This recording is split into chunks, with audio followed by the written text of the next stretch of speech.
Okay, so we want to talk just a little bit about some stretching before we do the next movement. And we also want to look at um, this thing in relation to crane stepping. And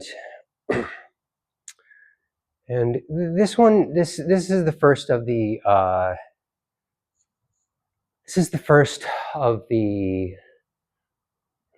postures that requires a twist to the spine. And whenever you're going to add a twist to the spine, you really need to keep your alignment together or you're going to jack your back up. So it's kind of interesting, paradoxically, as you enter into Pa Kua, certain things are very easy to do correctly and are really great for your spine right away. Other things, if you do them wrong, are rough on your spine, but once you learn how to do them correctly, are great on your spine. So I'm going to be dodging all of the really stuff that you got to really have a teacher and make sure everything is correct for. But I am going to address these twisting movements, these twisting shapes in the set. And I'm actually going to recommend that you get used to the idea of twisting by sitting down on a nice flat bench, not something with any contour or shift, so that you can really find what is hips neutral. So no rotating out this way so that your, anterior rotation of the spine is this twist this way. Posterior rotation of the, excuse me, not spine, of the hips is this way. And you want to find the spot right in the middle. So you feel those ischial tuberosities, those are your sitting bones there. And you can roll around a little bit and you can feel your spine in the back and find where it gets nice. The bones, not the soft tissue necessarily, depending on your anatomy, but the bones. You really want to work on the bones, getting them nice and flat back here. A nice flat shape when you feel it. Not precisely flat because you're a human, but the bones, the spinous processes on all your, they're right on the surface of your spine, the really superficial spot there, and your sacrum, you want all those to feel nice and flat. And the sacrum should be flat, like perpendicular to the earth. And then from there, the twisting that is required is that you're going to actually try and turn your belly button. There's a lot to be said about this in terms of kinesiology and anatomy. But you're going to try and turn your belly button to 45 degrees. And you're going to find that's actually a lot of twisting down here. It's much more, it asks for much more twist down here than the kinesiology and anatomy of your bones allows for.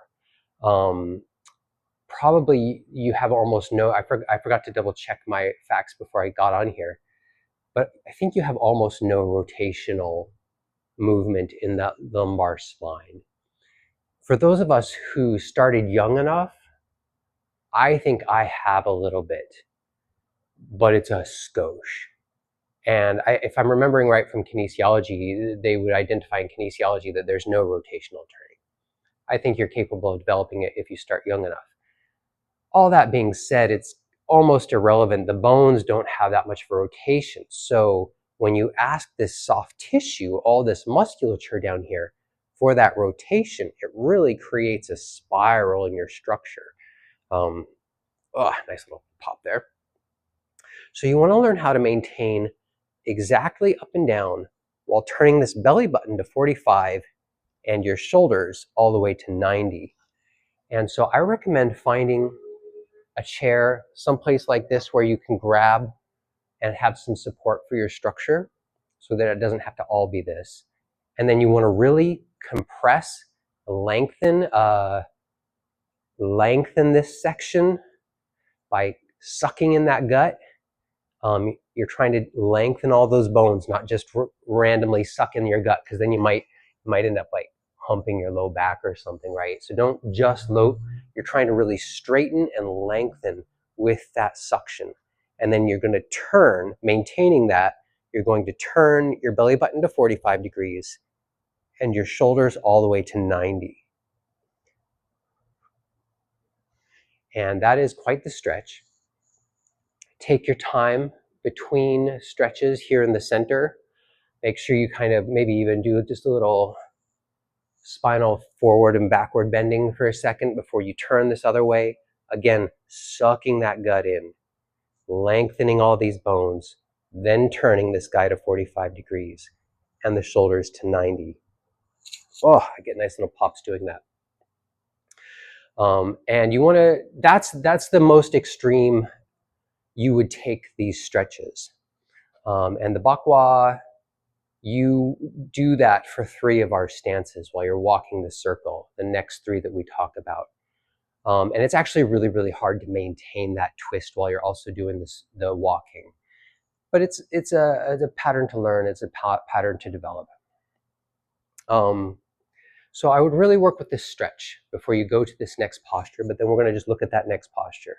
So again, key point, if you are doing this, especially with any sort of spinal damage at all, maybe don't turn so far. You don't have to turn that far. That's this ideal of being able to get to 45 degrees and then to 90 degrees. Or I'm not quite there. I'm getting there, but I'm almost there. I can do it if I'm holding myself.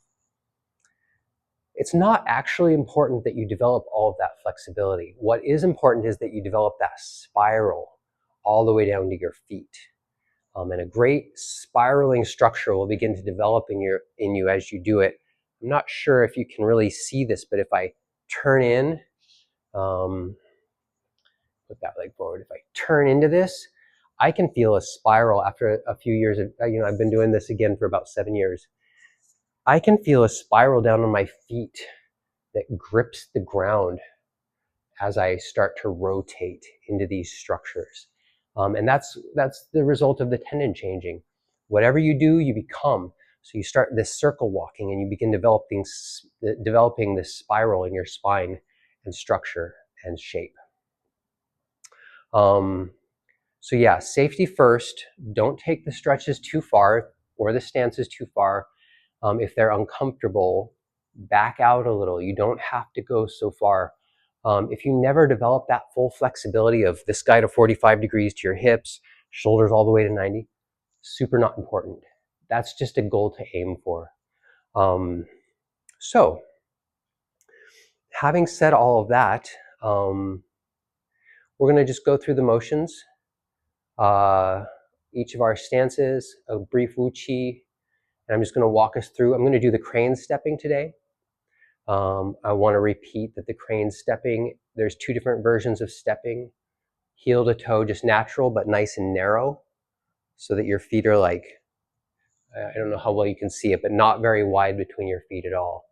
Legs should kind of almost be scissoring, but that depends on anatomy. You might not be able to do that. You might ridden too many horses as a child and have bow legs. You just might not have access to that.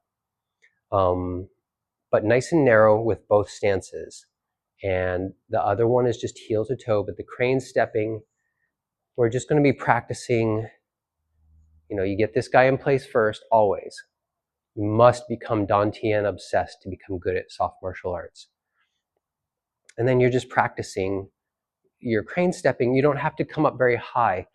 The only time I can remember Mr. Fong talking about it, the crane stepping aspect, which we just called mud stepping, but I prefer to use the word crane stepping because there's so many different versions of mud stepping. But he would talk almost more about coming up and out instantly into the point of the toe, right? So as I'm coming up out of some thick, deep mud, maybe some estuary mud or whatever, I almost am flicking it off, and I'm trying to come up out of there in a way that drips the mud off. And if you ever watch a crane stepping, it's the same way. They kind of have that as they come up out of the mud. So boink. And then you don't have to come up any higher than is comfortable. In our system, I don't recall us ever really coming very high at all. Just kind of exploring nice and low. But observing people and looking at things, you can practice coming up as high as these competition wushu people do. So competition wushu, you'll see them coming up higher than I can do quite. I'm a little bit low there. You can see this is about how high I would do if I was competition. But when you're practicing it at first, don't fuss with those things too much. Whatever level is comfortable, you'll find that this crane stepping develops a real, when you're walking on the circle, develops a really wonderful, if you're walking in your garden and you're kind of like stepping between plants and stuff, I swear this stuff, doing a lot of crane stepping makes that so graceful, so peculiarly graceful. So it does have everyday application, martial application. I'm pretty sure every style in the world has a basic shin check, right? So there is the basic check. Somebody's coming around to kick you and you get that leg up to block it. Okay, that was probably a little bit more information than we needed. Let's just do it. Oh, I'm going to show you the shape first, and then we'll do it. So if you're standing in your stance, your basic stance, you're usually a little bit back weighted, a little bit easy to do this. And then your hips are going to be following whatever size circle you've determined you're following. So there's a little bit of a twist to the hips, but not much. And then, so you'll have been up here, and I got to work on my form on that one quite a bit. I turn all this stuff and I try and gather that spiral into my hands. And I try and manifest the spiral all the way through.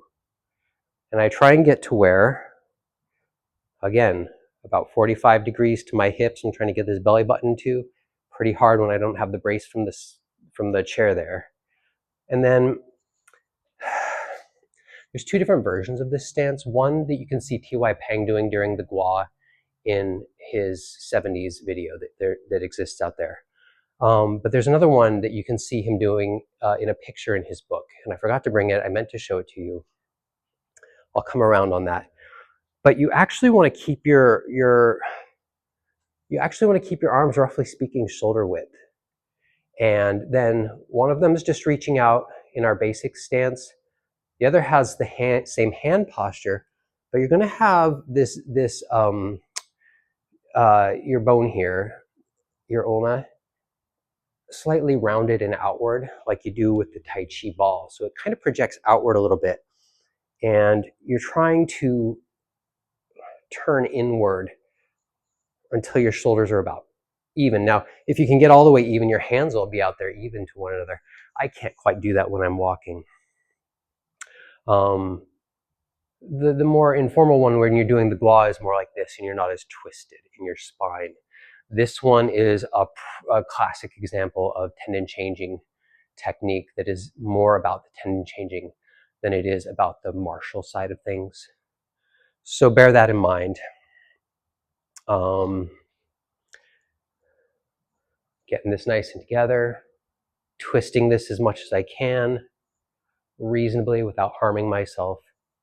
Arms roughly shoulder width apart towards the center, and a little bit of a outward pressure there, a little bit of an outward pressure here. And that's about it. So let's just do it. How long did I already make this? All right, yeah, okay. I keep making 20-minute ones. I'm trying to make them smaller and I'm failing. But there's a lot of information. I should have chosen I should have chosen easier techniques to begin with. That's okay. So bring yourself together, feet and legs together, no gap, toes touching. For most people, the medial malleolus, this bone on your, for most people, those will be touching. They are not for me because of my short leg, long leg. My thighs are touching. And then this first meditation, we're just going to gather ourselves on the bottom of our feet as our primary and learn to ground all the energy in your body and gravity downward to the center of the earth. Gather yourself there a minute.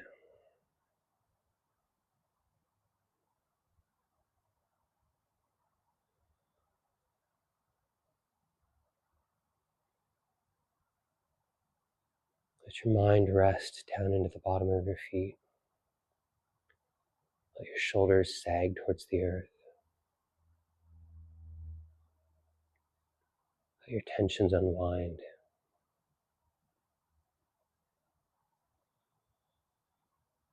go ahead and drop them right down to the bottom of the earth.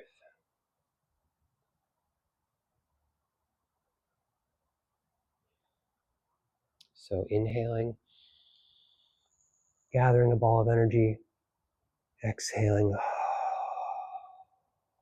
bending those knees, straightening that spine. Gather yourself in your center for a second,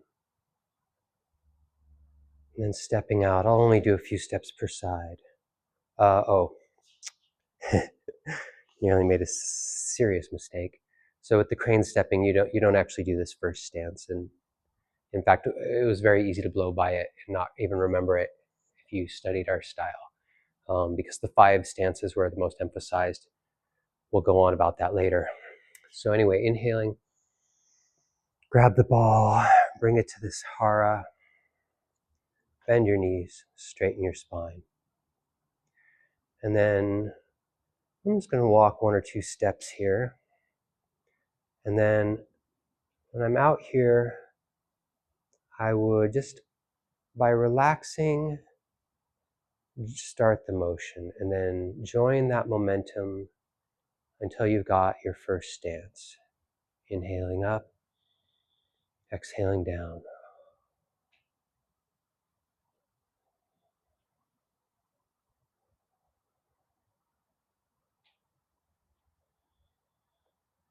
And I'm watching myself a bit there, but you would want to keep your eyes straight forward.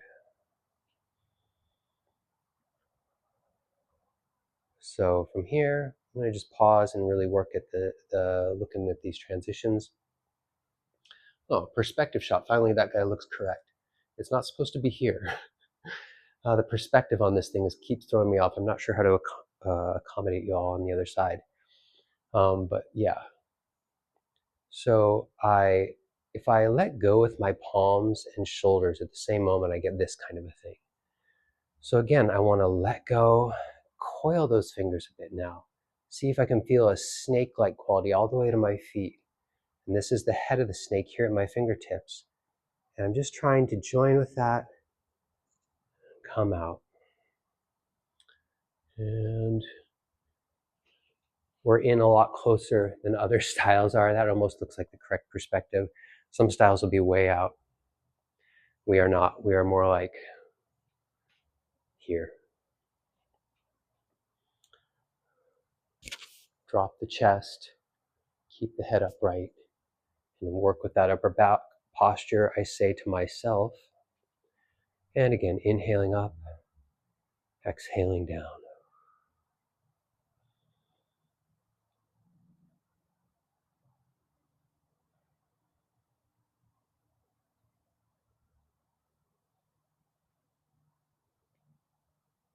And then here's our new posture. So I'm going to just try and gather a spiral from my center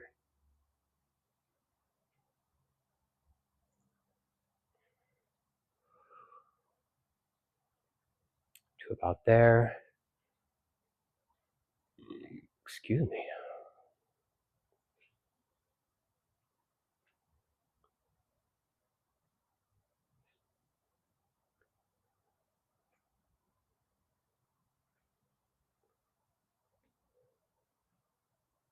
Good. Center yourself. I'm going to do it one more time, other way around. Less talky talk.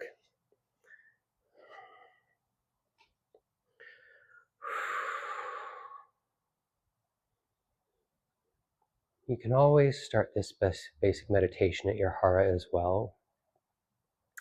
But in my experience, the most underrated and unexplored quality of movement issue is to feel that connection to the earth. The foundation of your kinetic chain is there. And I also find that it's much easier to use down-weightedness to develop deep relaxation. You can be quite hard in here and very centered. That's not what we're looking for. So how do you be soft? How do you have a soft focus and a soft, relaxed connection to continuity? So I like to start with dropping to my feet first. It helps me really relax.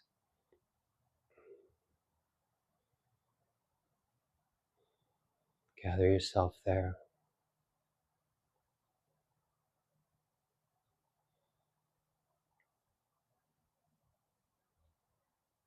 Inhale. Gather up all to your dantian. Straighten the back as your knees bend. Take a couple of steps here in this stance. And then, actually, let's make that circle a little bit wider.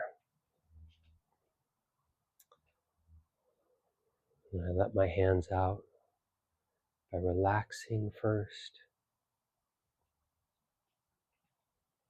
Crane step, inhale up, exhale down.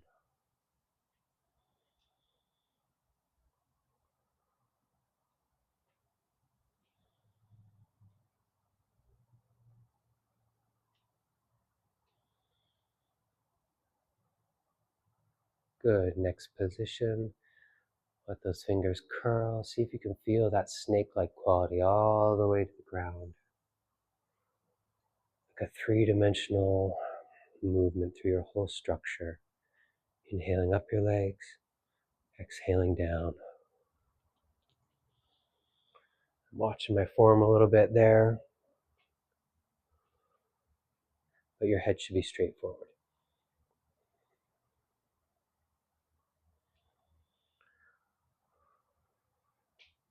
So again, we get to this. We turn that belly button and we gather it as a spiral from our feet to our arms. One big spiral. A little bit of pressure on the outer structures. The Tegatana in the Aikido, and it is not unrelated in import. And then a few more.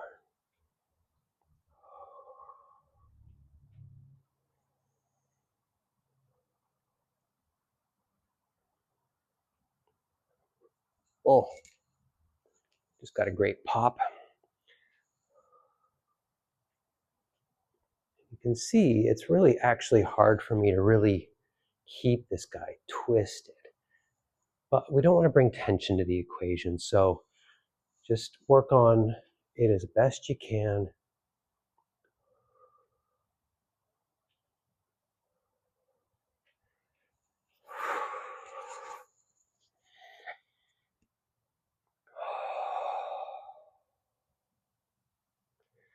And let it down.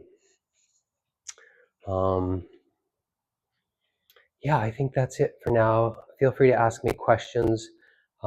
Again, a little bit perspective issues in the camera, a little bit just me not being perfect with this form because I've only been doing it for about 7-ish years now. Again, I studied it for a couple of years way back in the day. But this is really a lot of self-study. It has done enormous things for my spine. And so I probably shouldn't have started with this sequence, but for those of you who have spinal issues, get on it. And do listen to my words above some of what you're seeing in the camera. Sometimes the camera is exactly right. Sometimes I've got bad form. And in particular, it's hard to keep this thing really together when you're doing the walking. As soon as I start to walk, my belly button drifts. And that's just my own flaw. And it's not even really that big a problem. It's just something to work with. It's something to develop.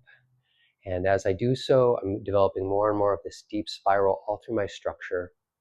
And that will be very important later on. But I think that's all we need for today. Feel free to hit me up with questions and comments, and we'll show you the next form or the next structure next time, the next stance, whatever you want to call it. All right, thank you.